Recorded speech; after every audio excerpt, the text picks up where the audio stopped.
evening and welcome to State Library Victoria. My name is Sarah Slade and I'm the Head of Digital Engagement and Collection Services here at the Library. Before we commence, I'd like to acknowledge the Kulin Nation, the traditional owners of the land on which we stand, and pay my respects to their elders and to the elders of other communities who may be here tonight. It's my great pleasure to welcome you to the policy pitch presented by Grattan Institute and State Library Victoria. I would particularly like to welcome the speakers this evening, John Daly and Sally Warhaft, Grattan Institute members and friends of the library. As always, we're delighted to partner with Grattan Institute to present this series, which we've worked together on since 2014.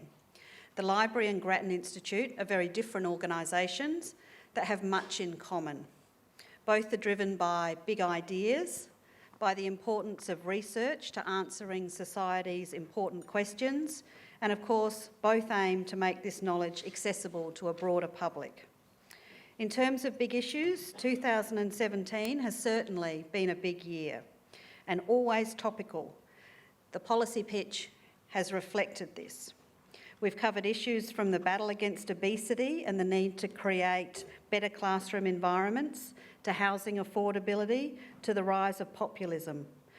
Whatever the topic we've been talking about, we've seen engaged audiences all year long, and that includes tonight. We look forward to seeing many of you next year as we continue to present this intriguing and challenging series of discussions. We also hope to see you at many other events and programs that we offer here at the library. To find out more, you can pick up one of our Summer What's On brochures or visit our website. There's always a lot to do. This year, the library is a feature for the City of Melbourne's stunning Christmas projections. So if you'd like to get into the spirit, I encourage you to take a look at the library's facade tonight after this event. I don't know if any of you have seen it, but I've seen it and it's quite stunning. Or you might be interested in attending Mart Pesce's forthcoming lecture, The End of Reality, led by Miagin editor Jonathan Green, which will take place on Tuesday the 12th of December. But now to our discussion this evening. Grattan Institute are launching this year's annual summer reading list for the Prime Minister.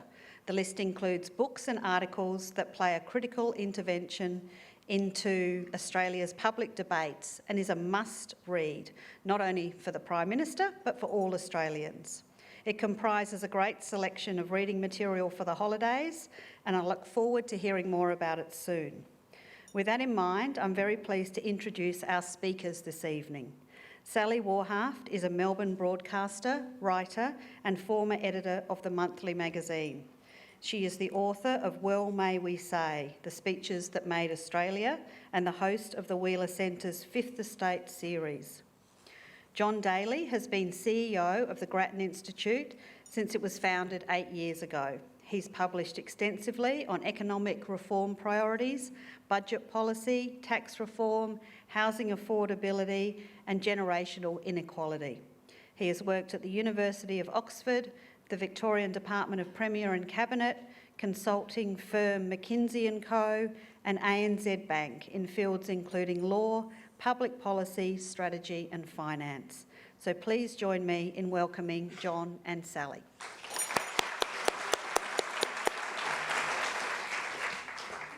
Well, thank you very much, Sarah, for that introduction, and thank you once again to the State Library of Victoria for the chance to use this magnificent venue, which is pretty much perfect for events of this kind, and we're really grateful for the partnership that we've got with the library. I think both the library and the Grattan Institute are institutions. We'll doubtless talk at various stages tonight about how important institutions are. Obviously, the library is a little older than Grattan Institute, a little larger, perhaps, and we're very grateful for your support through the year and then obviously this evening. And I too would like to acknowledge the traditional owners of the land on which we meet tonight, the Kulin Nation, and acknowledge their elders past and present. Now you can follow tonight's discussion on Twitter if any of the rest of the audience get excited, at Grattan Inst or at library_Vic. the hashtag is #PolicyPitch, and hopefully that's being projected on the wall to my left. And then, of course, I too have to welcome Sally. As you will, those of you who haven't heard Sally before are about to discover what a treat this is in terms of having Sally talk about books. I can't think of anyone I would rather talk to about books. It's great to have you here. That is so delightful, John, and it feels like it's all I do at the moment is talk about books the Prime Minister should be reading. I've just finished up my work as a judge on the Prime Minister's Prize for Literature in the Australian history and non-fiction categories. They were announced on Friday, and that involved reading 150 books in those two. And then John rings up and says, hey, you want to read 6 more? You want to shove a bit more reading down the Prime Minister's throat? And I'm so happy to do that, to gently recommend, steer him in a way that just might be helpful. And look, it is a fantastic pile of books, John. Before we kick off, tell us how you come up with such a list. Well, because I had nothing to do with it. Well, as you know, working on tax policy and housing policy and energy policy is, the most fun one could possibly have on 2 legs. And so what we do when we, decide it's really about time that we did some work at Grattan Institute is we have a book club at which we essentially bring forward the books that maybe might make this year's list.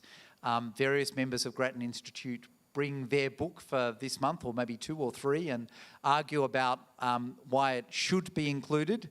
Given that we literally go through about 150 books, albeit between us, and I'm afraid we don't read all of them. We occasionally argue that a book should go on the list. More often we wind up, explaining to each other why this book should definitely not go on the list, which is invariably entertaining, and we do kind of have to bring those conversations to a close eventually. So we talk about these books, we argue over them, we then pick out the ones that meet the criteria we have, which are, firstly and lastly, it's got to be a good read. If it's really tedious to read it, no matter how worthy it is, if it's worthy but dull, it does not make the cut. It's a terrific process, and it's lovely to know that at Grattan Institute, you're having a book club as well as everything else that you're doing. It's a terrific way to do it. And then we're looking for things that have got something to say one way or another about politics, about policy, about power, about the country that we live in and what it means and how it might be governed. And then we try and obviously get a kind of a spread of books that cover different things. One way or another, we gradually winnow it down. And in particular, I have a number of people to help, and I'd like to thank them in particular, Lucille and Carmela and Owen this year, who put many, many hours into coming up with a list and then putting up with the fact that their chief executive comes in over the top and says, well, that's great, but here's the book I really want, even if you don't like it. Great. Well, so given that, Sally, and you've had the chance to read all 6 books, and thank you for bringing your total up for the last 2 months to 156. My pleasure. The first of them is Rebecca Huntley's Still Lucky. So what did you make of this?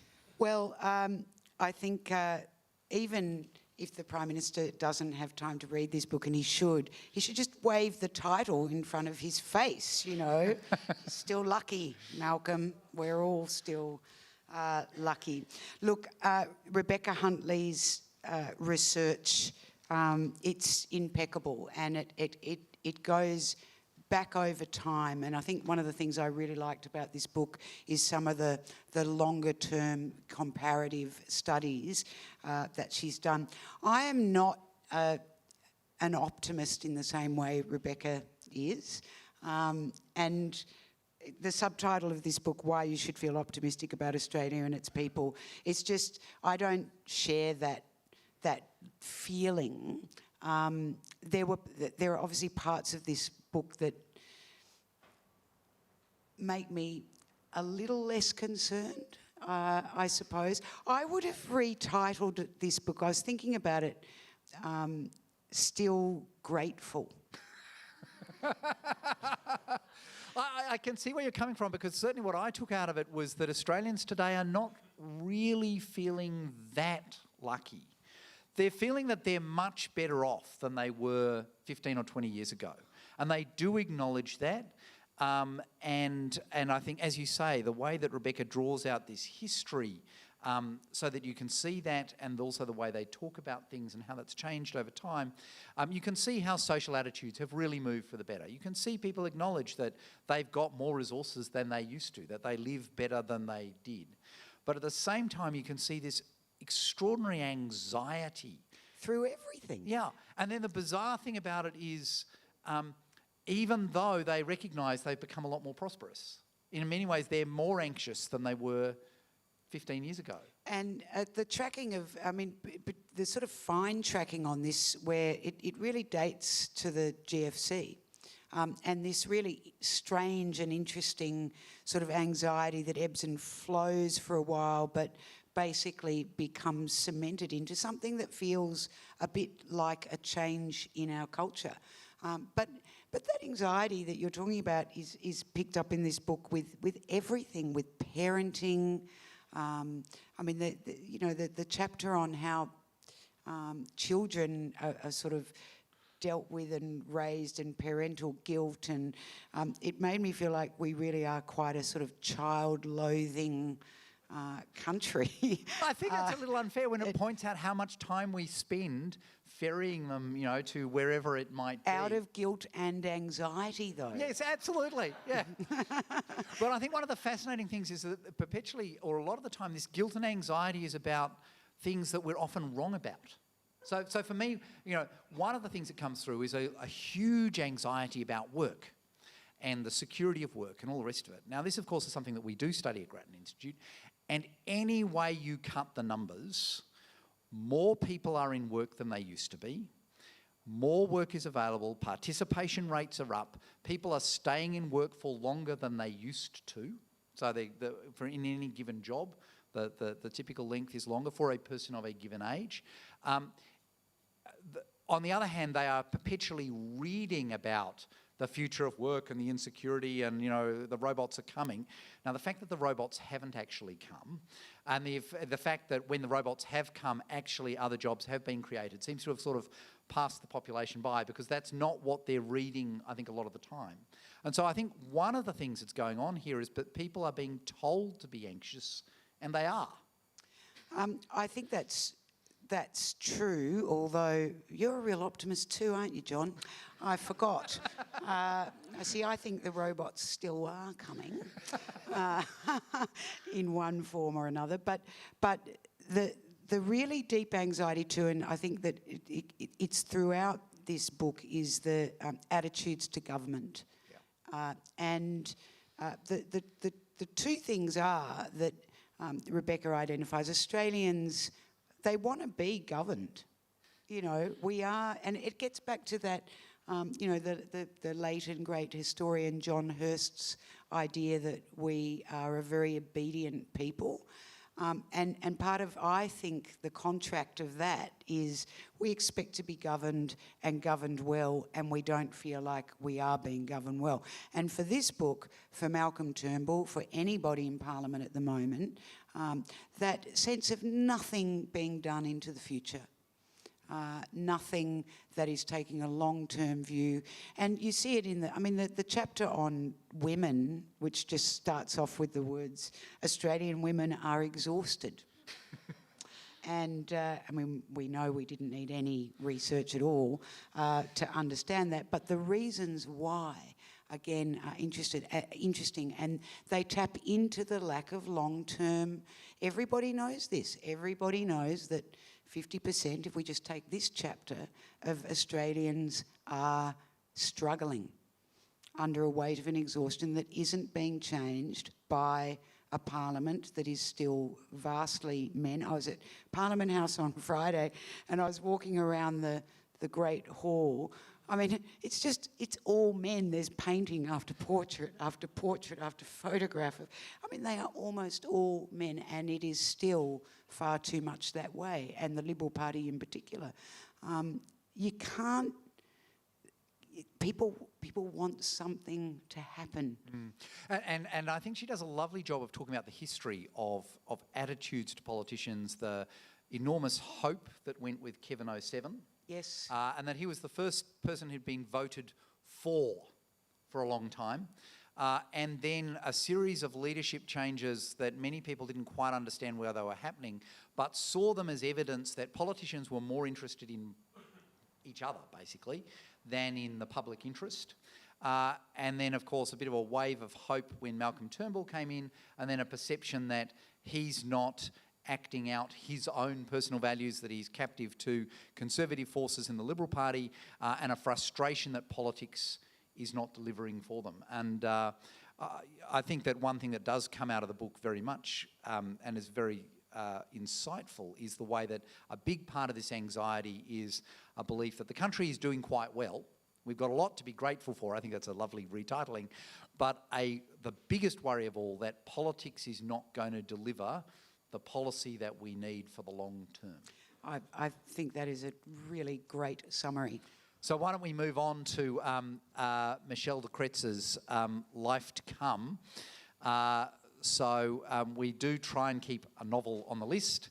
Apart from anything else, the Prime Minister, above anyone, works very hard and is entitled to read a novel for pleasure. What did you make of The Life to Come? Well, as you will have gathered by now, I don't read very many novels, and this one threw me, actually. I mean, I love reading novels, I just don't get time to. And this is, I struggled with this. I mean, I love Michelle de Kretz's work. I think she's a remarkable Australian writer, a remarkable writer. But I kind of felt like I wasn't getting it. And part of that was because I've just, I just come into this non-fiction after non-fiction, and suddenly it's a book, you want to enjoy a novel. And it didn't give me feelings of joy. It gave me feelings of great irritation about so many characters in it that I just really disliked. Mainly the one character that actually links all the others together, whose name is Pippa, and she's just horrible. She's kind of everything you don't like about young people in the world today.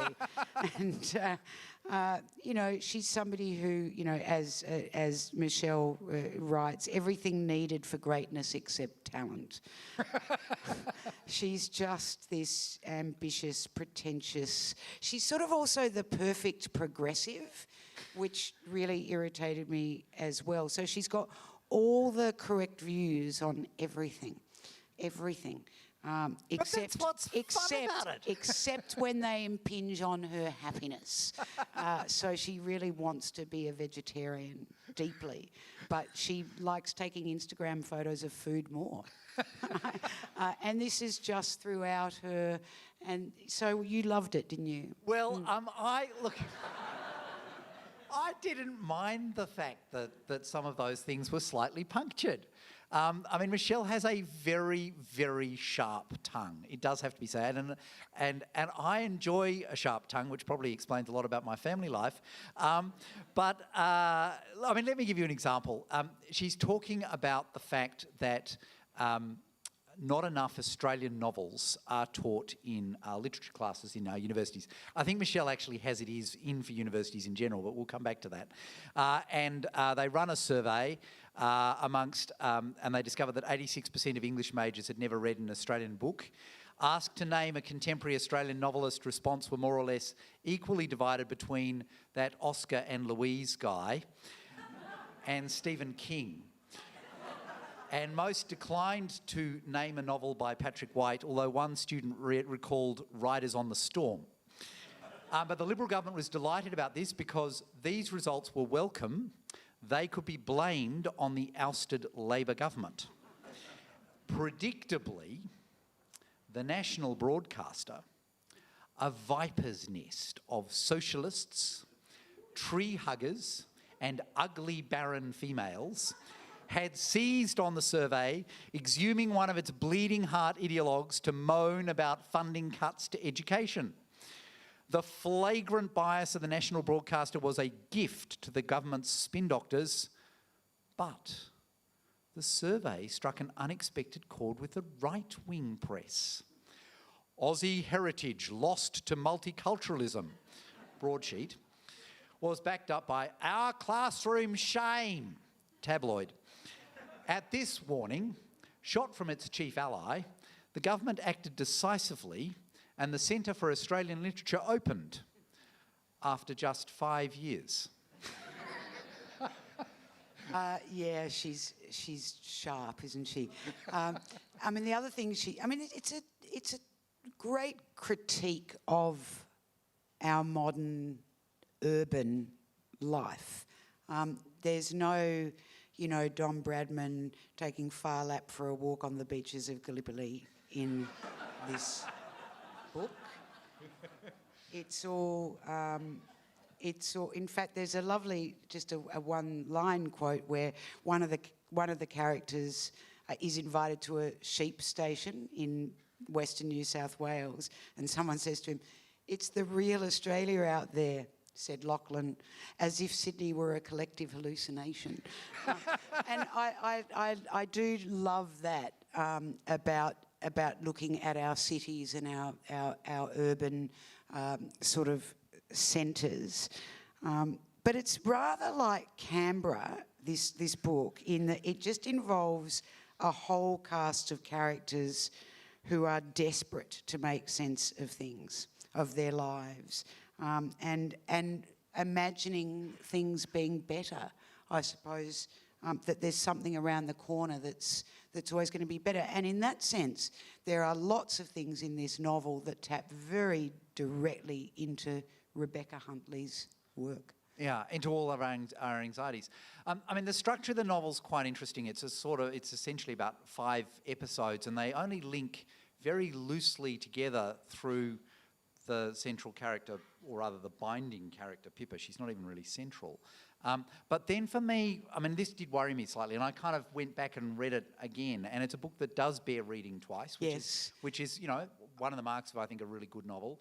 And what really struck me second time around was, and it's it's a bit of a clue in the title, it was a book about, well, what does it mean to live well? Because as you point out, Pippa lives badly. I mean, she uses people, she uses the people around her purely as fodder for her books. You think that she's doing her a favour, and then you discover that the only reason she cooked you chicken soup when you were feeling sick is so that she could blog about it. I mean, it's awful. And then the 2 characters of the last section, which is, I think, also perhaps the longest, they've met as children in Sri Lanka.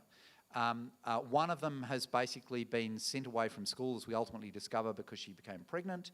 She winds up in Australia. The other one, her mother dies, her father dies. She winds up basically poverty-stricken, and this friend essentially finds out that she's in trouble and gets her to Australia. And then they live in what you would, probably describe as mostly poverty for the rest of their lives. They're not lovers, but they live in the same house for the rest of their lives. And they genuinely look after each other. And they genuinely die happy despite all that poverty. And maybe that's kind of the other half of that Rebecca Huntley thing. One of the things she points to in her work is the way that, in the past, people perhaps had less, but felt under less pressure as well. And, in that sense, maybe were happier. And maybe that's one of the things that this book is pointing to. I'm going to have to read it again, because now that I'm talking about it out loud, I'm really going to need to. But I'm also going to have to really know whether I agree with you about that's what they've done, that they've lived well and died happy. I didn't. Maybe again, it's your optimistic reading. I mean, it certainly wasn't miserable, but it made me very sad. Aspects of the loneliness, particularly that the Christabel was left with. Yeah, and that is sad that she's left essentially as Bunny essentially gets dementia and ultimately dies. But I get your point, though. I mean, it is that compared to where Pippa's heading, which is, I mean, where is she heading?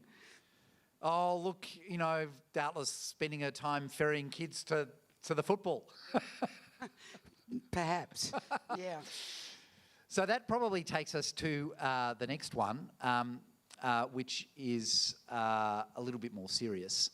Not that a novel isn't very serious, but one that's maybe closer to the core work that Grattan Institute does, the captured economy. Now, for those of you who are very, very keen spotters of the Prime Minister's reading list, there was in fact an online article by Stephen Tellez that we had on the PM's reading list about 4 or 5 years ago called Kludgocracy, which was actually a fascinating piece about the way that with the very best of intentions, we make things really complicated in policy, and that has costs that are much higher than we imagine. But this is a book that he's written with, as it turns out, a friend of his who's coming from somewhere completely different. Yes. The captured economy starts with, big surprise here, the game is rigged for the wealthy. What I really like about this book is that it's written by two authors who are coming from really different political viewpoints. And when you read it, you just realise how lacking that is in Australia, that we probably couldn't get a book up of this kind in Australia. But they argue that the US is in a bipartisan blind spot. So, John, you'll be better at explaining what that is. So they're interested in the way that the left in the US is kind of fascinated about inequality and says it's the job of government to step in and reduce inequality. And the right is fascinated by the idea that if only government would kind of get out of the way, then corporates could make more money and everyone would be better off. And what they both miss is that government is simultaneously part of the solution and part of the problem. That a lot of that inequality is a consequence of the government intervention. That particularly both large companies and also small companies and business people have become very good at getting government to intervene and change the rules so that they do really nicely. And that is actually a major source of inequality, is that government intervention. And then secondly, from the right, what we miss out on is the way that actually to get an economy to work properly, you do need strong government that sets the rules and that doesn't then come back in and rig the rules, and that in fact that's quite a lot of what's going on. And what's fascinating about this is that two people from very different perspectives, one a libertarian, one a social liberal, I mean it's kind of American code for socialist, actually come to the same conclusion. That what we need here is a lot more government in the public interest, institutions that one way or another minimise or at least reduce the power of vested interests and maximise the power of the public interest. And that's a very different conception of government to that's kind of held by either side of politics in the United States. Well, I mean, you talk about timeliness of when, right, this couldn't be worse timing, really. I mean, one of the things they're arguing for is to give a much better public service in the US that can really look at these issues. But of course, at a time where we've got the precise time where we've got Trump the vulgarian and a bunch of billionaire lobbyists and other people doing almost everything in secret. It's sort of the exact... I mean, it would have been hard enough to have got some of these things seriously talked about, I'd imagine, in the Obama years, wouldn't it? Let alone now. I mean, these guys are a couple of policy wonks in Washington who obviously have decided to write this book instead of kill themselves. I think. Well, I think that's right, but one of the advantages of optimism is that you imagine that maybe we can do better, and until you imagine we can do better, chances are you won't. And one of the optimistic advantages of truly dreadful government is that often that can be the opportunity to really do better. Yes. Because you create the space for people to intervene. How much of this detail in this book on the US economy and the case studies that they use applies to Australia? So, short answer is quite a lot. The longer answer is that one of the key features of the American economy that they kind of start with is the way that it's becoming increasingly concentrated amongst oligopolies, and we've published a piece this week, as it so happens, saying that doesn't in fact appear to be true of the Australian economy. It has industries that are relatively concentrated, but actually not particularly more concentrated than those industries in other countries of a similar size overseas. So that bit is a bit different. On the other hand, the increasing the increasing inequality of incomes that is very much a feature of the American economy is not true of the Australian economy. It's changed a little bit, but not much. On the other hand, we are seeing a rapid increase in inequality of wealth.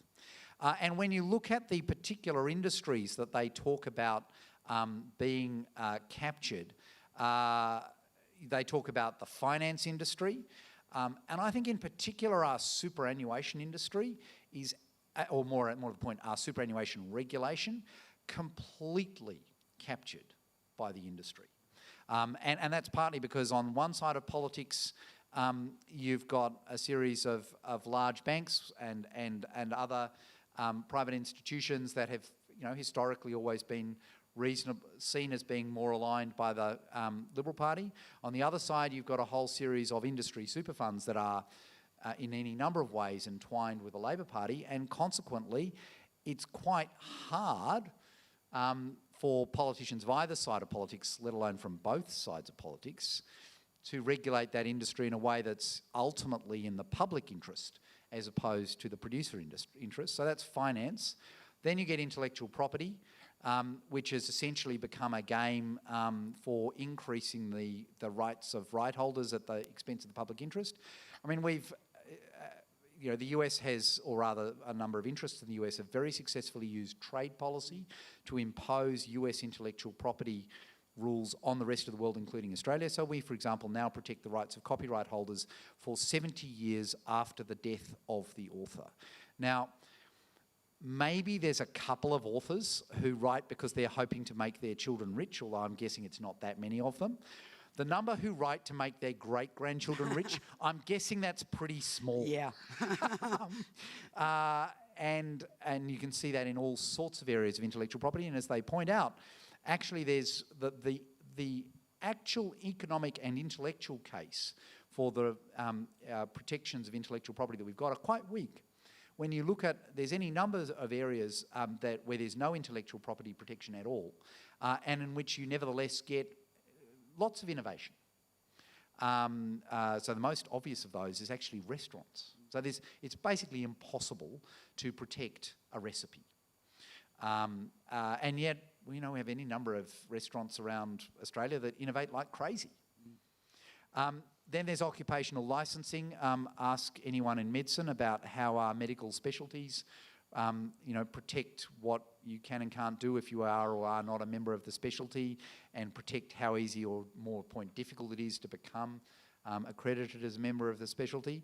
And then there's land use planning and the way that essentially benefits all of the people who already own property at the expense of people who don't. So those are their 4 case studies, and they all apply to Australia in spades. Yeah.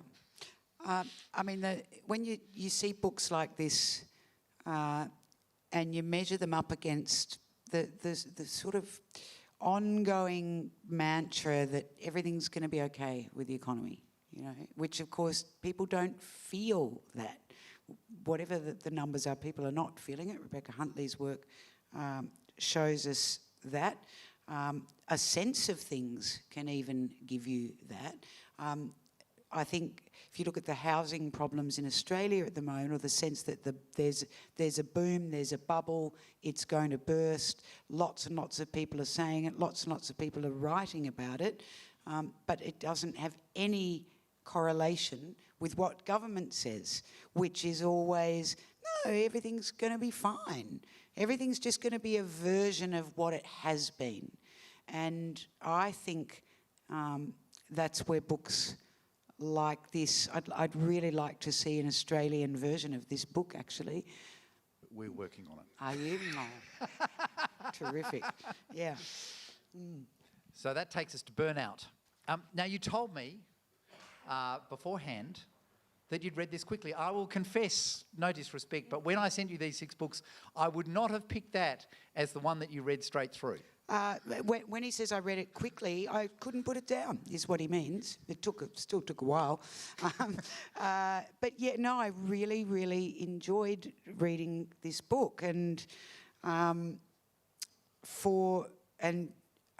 does Malcolm Turnbull need to read this book? Yes. Yes, he does. It's called Burnout. But it's about the end game for fossil fuels. And what I really liked about it, it is difficult to find compelling reading on climate change and fossil fuels to be engaged in a book from beginning to end. But I just thought this guy, Dieter Helm, whose work I'd heard of him, but I'd never read his work, just basically arguing, it's really quite simple. He says the revolution is coming. Fossil fuels are not going to exist. The world in 30 years' time is going to be as different as it was 30 years ago. And that's how he introduces it. And he took me on a journey where I actually was able to find a way to feel vaguely optimistic about the biggest anxiety of all. And except, again, when I came back to Australia and, he talks about the innovation, the science, what is going to save us. We are going to be okay. The planet isn't going to end. And then I just thought, I just want Australia to be at the front of this. We could be at the front of this. We could be doing things in science, in technology, in energy, that we used to be capable of. And for that reason, it's an incredibly important book for the Prime Minister. But really, it made sense to me too. The arguments that he puts in this book made sense to me. He said there's going to be a lot that I get wrong, but he bases it on 3 very high probabilities, one of them being that fossil fuels on the way out. Yeah. And I think pretty much every year we've held this event for the last 4 years, someone at the end has put up their hand and said, why isn't there a book about climate change? And I say because, frankly, no one this year has published a book about climate change that said anything particularly new. Lots of people keep publishing books saying climate change is a problem and we need to kind of change our ways and all of that. And it's kind of like, yeah, I know that. Tell me something I don't know. So what does this book what did it tell me that I didn't know? And the answer is, it started with that premise that said, look, governments one way or another are starting to kind of get vaguely serious about regulating emissions. Secondly, there are a bunch of technology changes that are clearly now happening. In particular, the cost of renewable energies is falling and falling very fast. And it's a pretty fair bet that they're going to keep falling. So solar and wind in particular are a lot cheaper than they used to be. And then thirdly, we have the electrification of a whole series of things that currently require various kind of fossil fuels, not least, in fact, most importantly, cars and also trucks. And when you put those together and say, okay, let's just assume that all of those things keep going, and by the way, that is a very, very good assumption. Where do we wind up in 20 or 30 years? What things are probable? And so he both goes through the geopolitics of that. And it's kind of, well, in that world, not that many people are going to be buying oil. Ironically, as he points out, it is most likely that oil will become cheap. But on the other hand, nobody much will want to buy it. Very bad news, by the way, for Saudi Arabia. As he points out, probably pretty bad news for Russia as well. And as soon as you think about it in those terms, you realise, yeah, of course that's going to have those kind of geopolitical implications, and, you know... And mixed news for China. I thought that what he wrote about China was really interesting, that he suggests that people have just been sort of carried away a bit with China as always ending up somehow the winner in this century. But he actually makes a really good case that it'll be the USA. Yep, because the USA has, ironically, even through everything that's happened, done an awful lot of the innovation.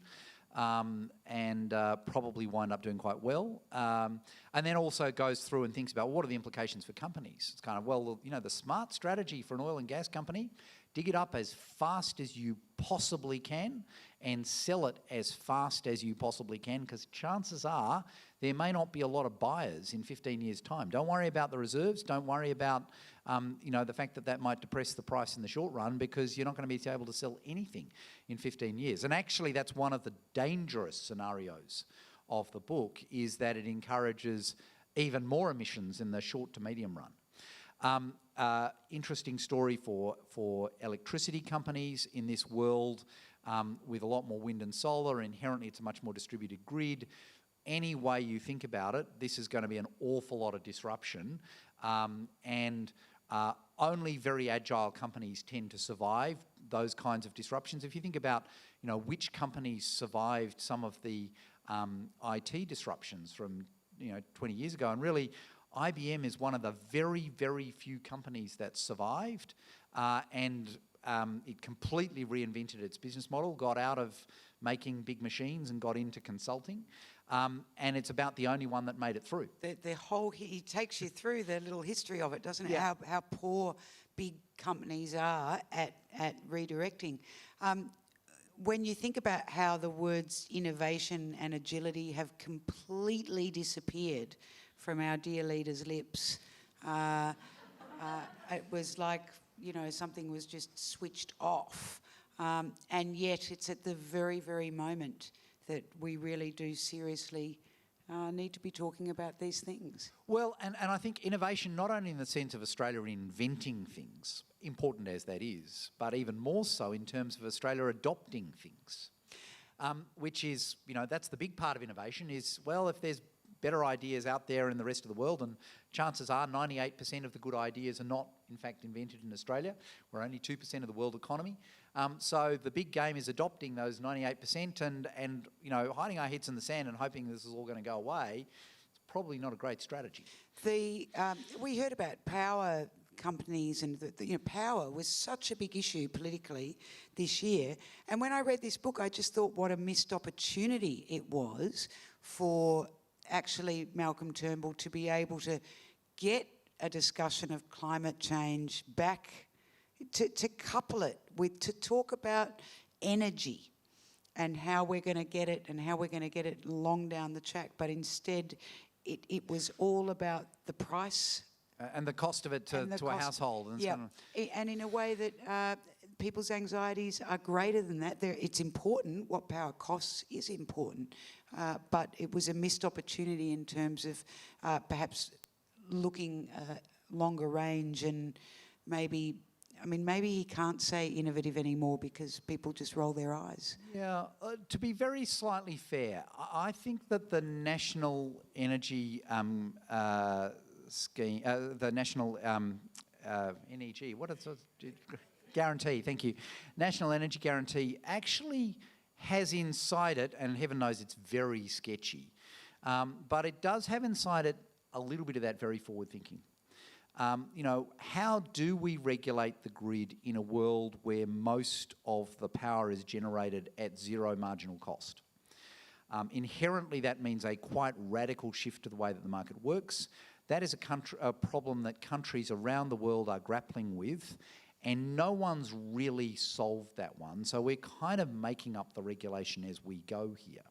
And it's not a big deal in Europe because the reality is the European grid is interconnected, and so most of the European grid remains with a marginal cost and essentially backs itself up. Australia is one of, particularly South Australia, it's one of the places in the world that has really a very high proportion which is zero marginal cost, and that does require a different kind of regulation. So, you know, at least we kind of started talking about that problem, and I think they're absolutely right to say that security of supply in this kind of slightly different world and of costs and so on is a genuine issue and does need to be thought through. And yeah, we are slightly making it up, but sort of pretending that on the other hand we are going to hit our emissions target with electricity only doing its share of the reductions, even though on any analysis reducing emissions in electricity is way lower cost than most of the rest of it, doesn't look as though we're really facing up to the problem. The other thing that in his analysis, he goes through the main countries, the producers and the consumers and how they'll be affected, is how much history matters in how countries... So Saudi Arabia are in a far worse position for absorbing what's going to happen than, say, Iran.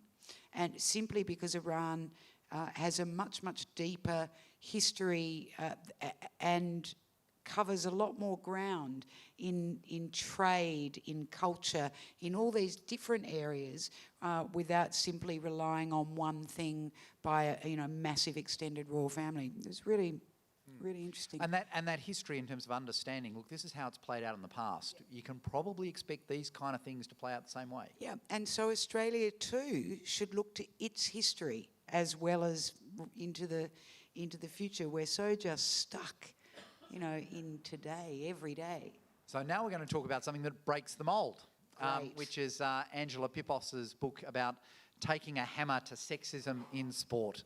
Oh, gosh, I enjoyed this. I really did enjoy this. Angela is a Crows supporter, and that's the only thing about her I don't admire, because I am a Tiger, and I wouldn't want to gloat. That would be undignified. But sport is all about timing, isn't it, really?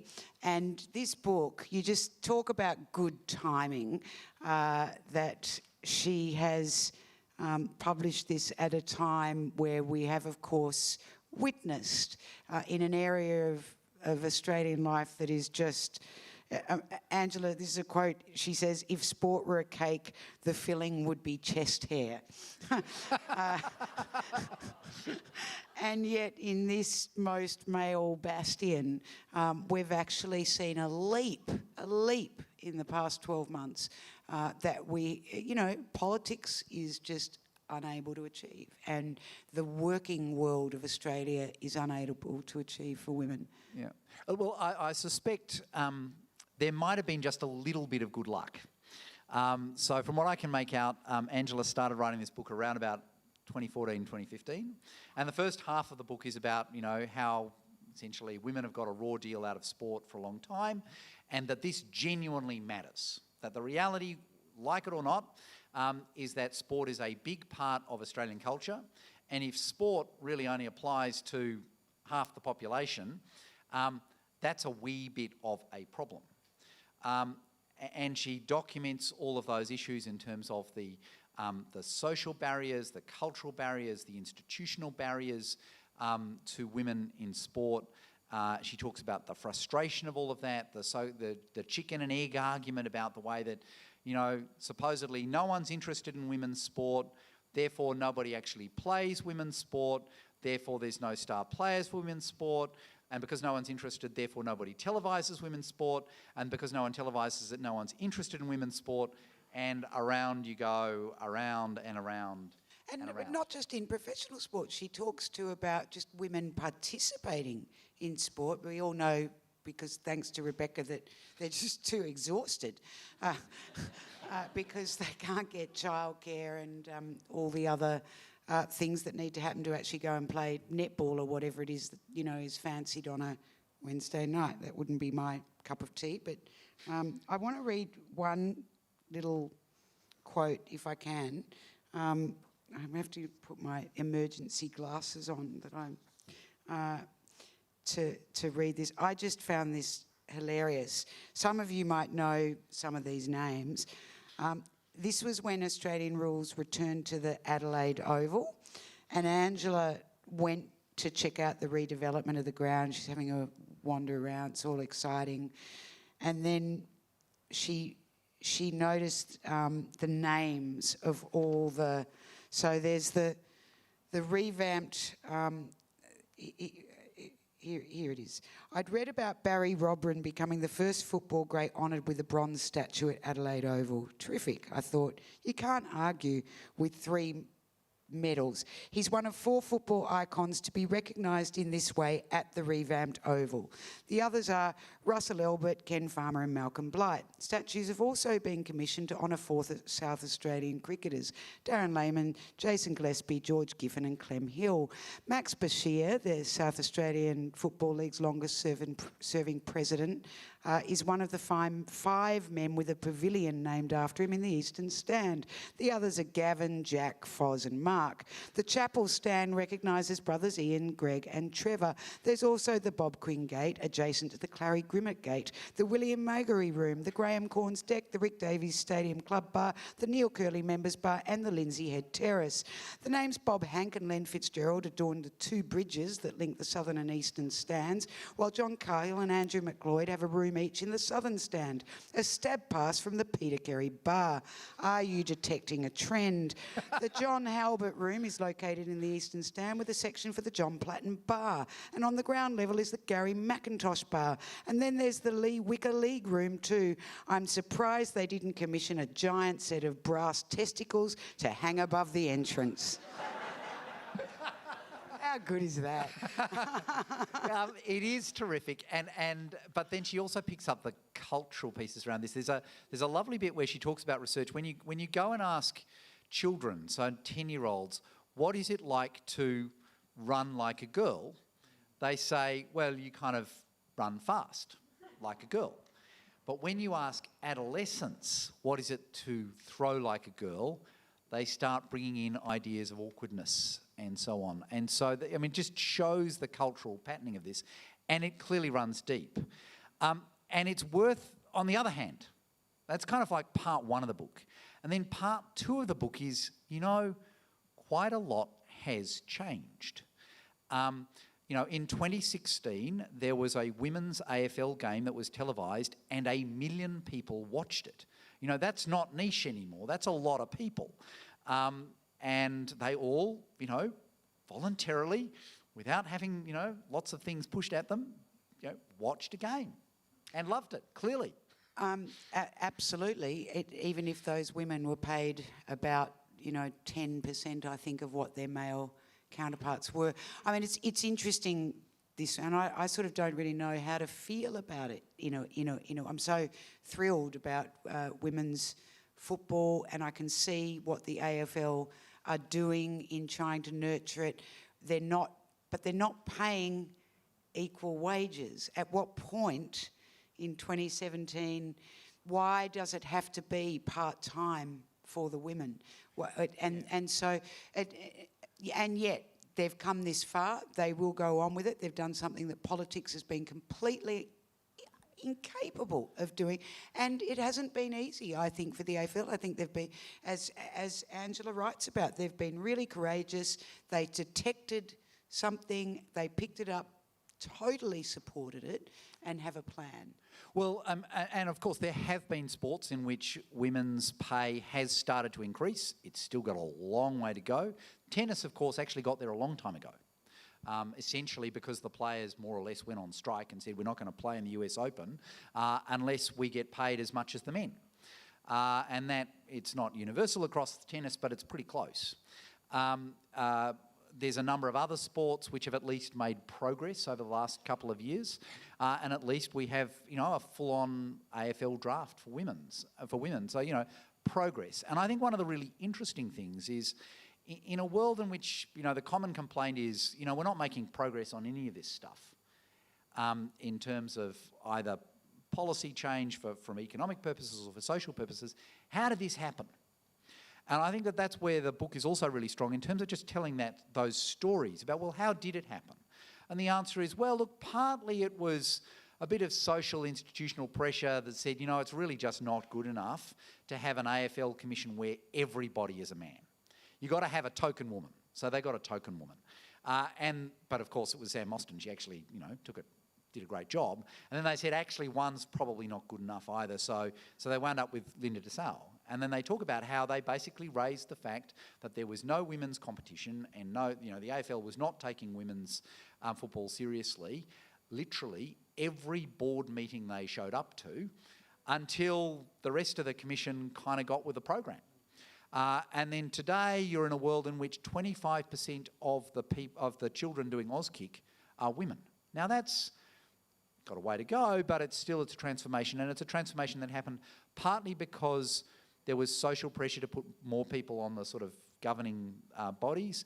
Partly that led to more women getting roles inside the organisation. Partly because there were women who'd been playing football for a really long time who just, you know, kept working away to make it possible.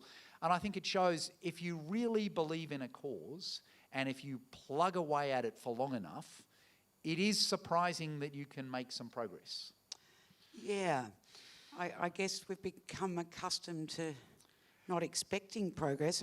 Well, let's remember how far we've come. Yeah. So can I read? That's easy for you to say, But John. let me remind you just how far we've come. So in 2008, somebody wrote, I'm guessing, well, in fact, it was a man. You can find out who it is if you go and read the book. Who wrote that the true spectacle and essential attraction of the game, i.e. Australian rules, requires 36 exquisitely fit, testosterone-pumped men attempting to subdue each other with speed and skill. Football is men's business. It is quite possibly sacred men's business. And the attempts to feminise it are ideologically driven, nasty and envious attempts at a weird kind of retribution which could prove absolutely counterproductive. He wasn't joking. He was deadly serious. No, he was not joking. See, that doesn't surprise me like it surprises you. Yeah, okay. Point taken. I mean, the other thing that Angela does in the book is, and in this Weinstein sort of fervour, you wonder when it's going to hit the particularly Australian sporting world. She tells one great story in there about her own just horrendous experience. And, you know, you think about Angela's own working life. She's been decades in, you know, she was one of the first female journalists in sport, going into locker rooms, all of that sort of stuff. She brings a great insight to this book, but she deconstructs things too on a quite subtle level. And so, for example, you know, the professional sportsman who gets caught, unfortunately gets caught. It's always, unfortunately, I got caught. And then says, it wasn't my intention to be disrespectful. It was just a joke, and I'm sorry if someone was disturbed by it. And she points out these subtleties, I suppose. I mean, they're not subtle for many people, but you know, it matters that these things are being pointed out. Not to mention that we still have Grand Prix with, you know, women running around in bikinis, and sponsored by a state government. Why is that okay? Yeah, we can do a lot better. But I mean, we must do better. What's courageous about this book and what's really, I think, helpful is to say, you know, things have got better, and this is how people have made them better, and that's important because, you know, there is a lot to be pessimistic about, and so having role models for change is in itself really important. Yeah. It's obviously incredibly important to have role models for women in sport. It's also important to have role models for change. Absolutely. And maybe that takes us to the next one. Wow. Well, look, this next one. This is, you know, my book of the year for me, the Enigmatic Mr Deacon. I love this book. I keep going back to it. I've talked about it more than any other book I've read this year. It's one of those books, you know, when you look at your bookshelf and you feel like there's a hole in it just waiting for a book to be written and put in it. And a lot of great things have been written about Alfred Deakin over the years, but nobody has put all the different parts of him together until now. And there are three really interesting parts: his public life, his private life, and his fascinating inner life.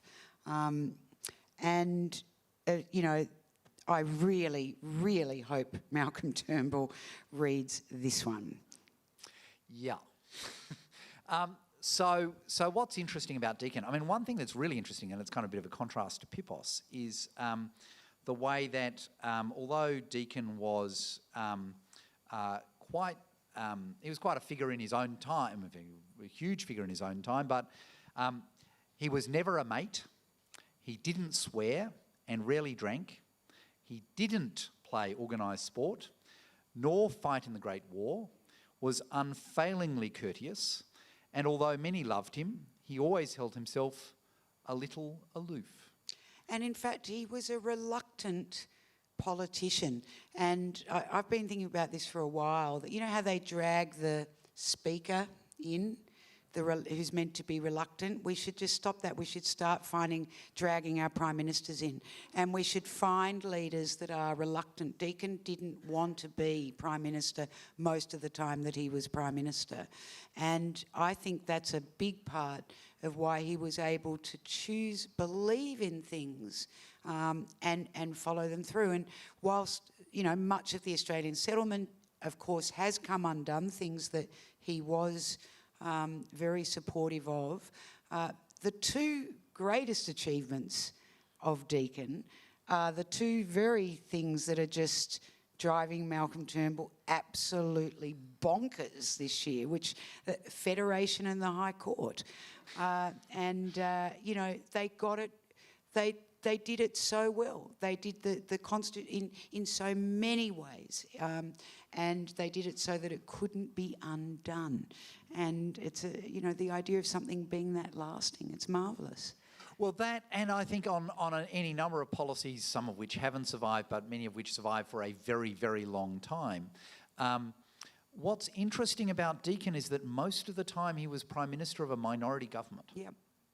But on the other hand, he writes about the way that he, in many ways, preferred that, because it meant that when change happened, it had to be change that was essentially across parties. It was therefore change, as he put it, distilled from the wisdom of Australians. It was change that was likely to last precisely because it had been forged out of a compromise. Yep. And he called it organic, didn't he? Yeah, and I think there's something to be said for that kind of desire for a compromise in which kind of everybody gets, you know, something, and most people get most of what they want, and we all accept that we've kind of got to do this together, and that staying together is actually more important than, you know, unalloyed victory. And I think a lot of our politics seems to have got to the point where it's about winning rather than about a policy compromise that we can all live with and that'll leave us all better off. And I think what Deakin's, you know, his entire life work was about statecraft, and Judith kind of talks about statecraft. And it's kind of, the first time I read it, I was kind of, crikey, that's an old-fashioned word. And then I thought, geez, should be a new-fashioned word. There's nothing wrong with statecraft. It's a beautiful word.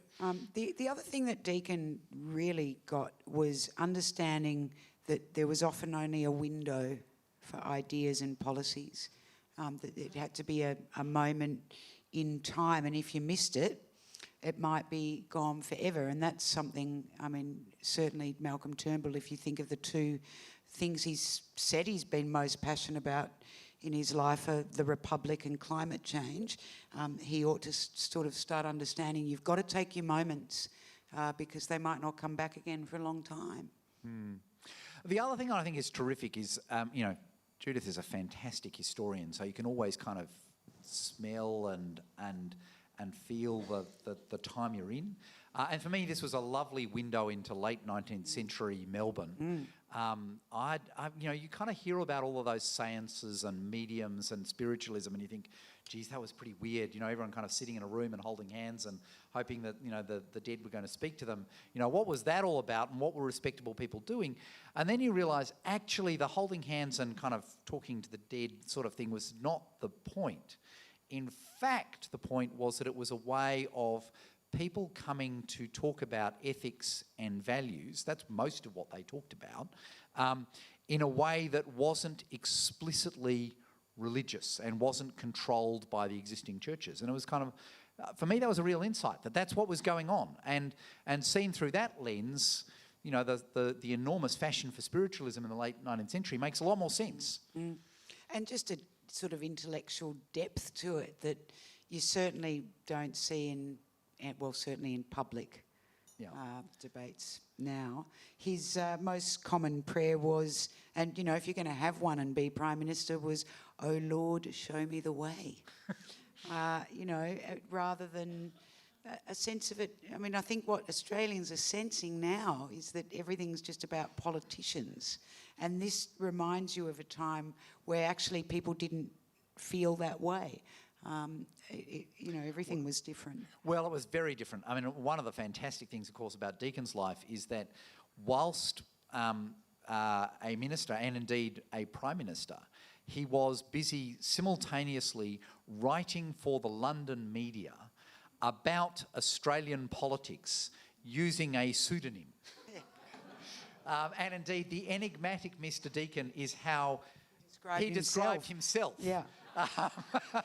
Yeah. Using this pseudonym for the London papers. So it was a different time. It's a bit difficult. He wrote 2 books on India. Yeah. He also had 3 daughters, like Tony Abbott, so Tony Abbott should read it too. They do. One thing I don't understand is why the Liberal Party shun him in the way that they do. I mean, I've never understood it. They don't have handfuls of heroes. You can never have too many, I guess, as a political party.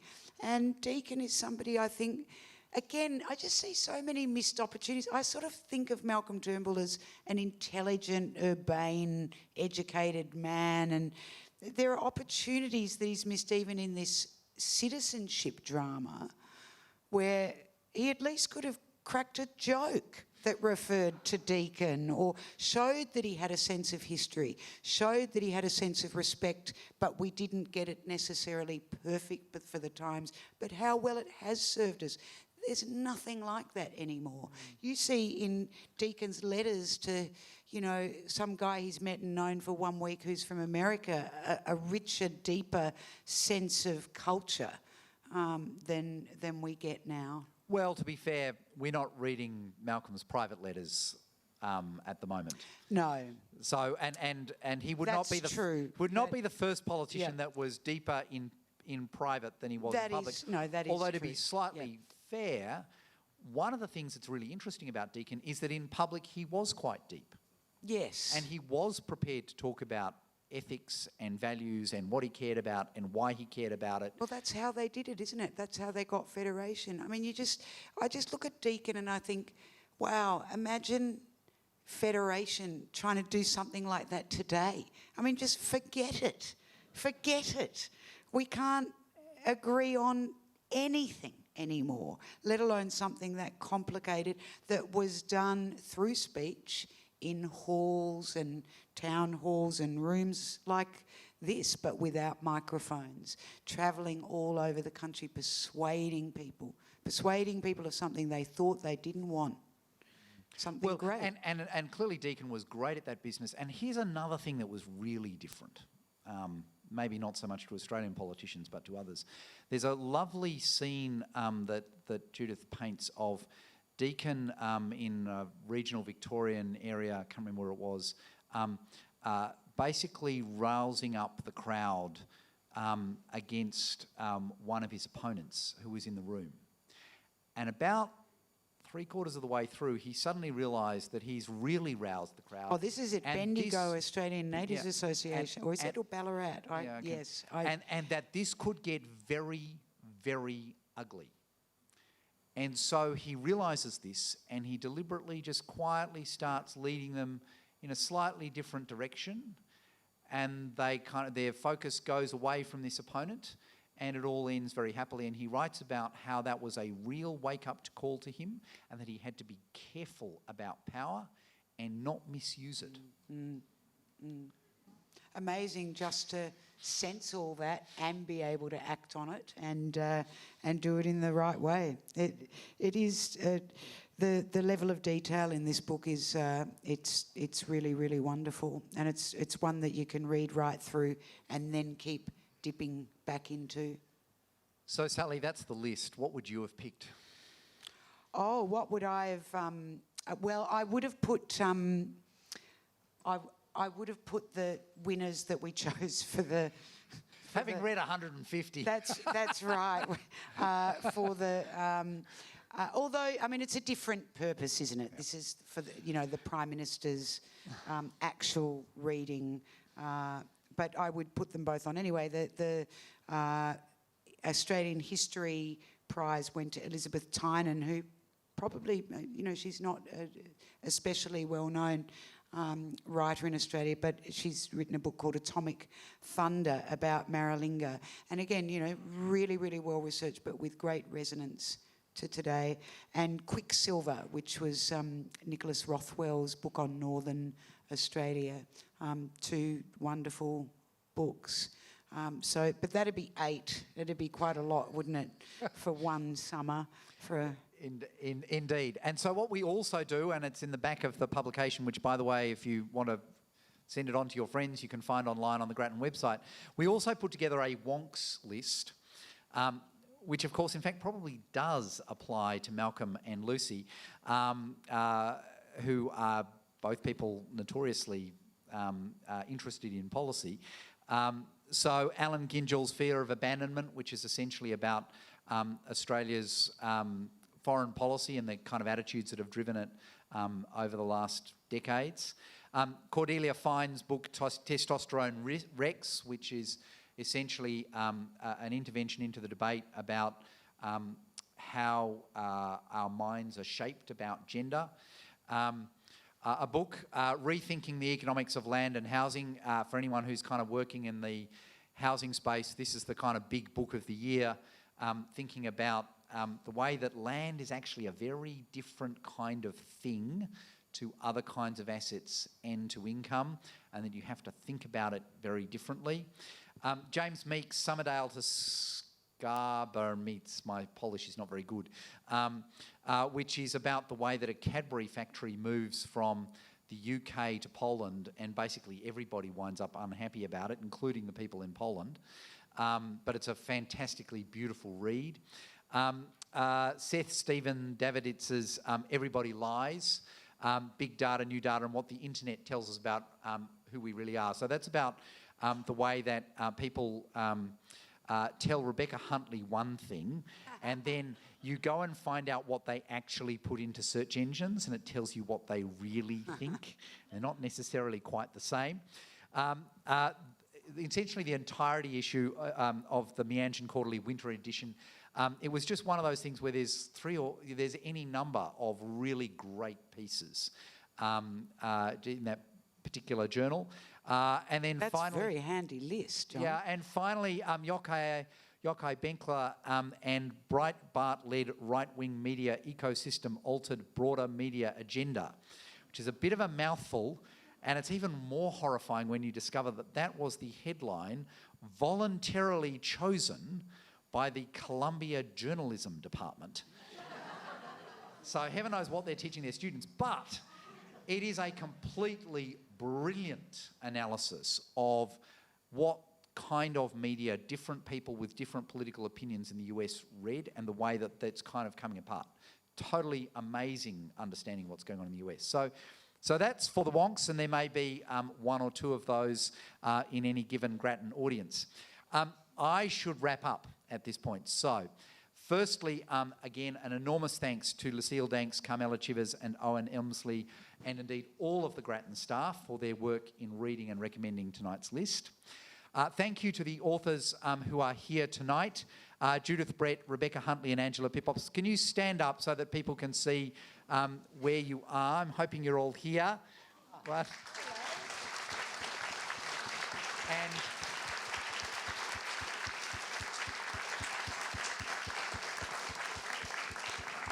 thank you for your work. We have enjoyed reading your books, and we hope that lots of other people here and elsewhere do. I have never written a book, but I've got close enough to people who have to know it's no small thing, and your readers are very grateful. Thank you again to Sarah Slade and the State Library staff. We're looking forward to the 2018 calendar of policy pitch events and partnering with the library for another year. Thank you to you, the audience, without whom, of course, this event wouldn't happen. Although I suspect Sally and I would have had a lovely time nevertheless. I think I could talk to you anywhere, anytime, John. The list, as I mentioned, is online.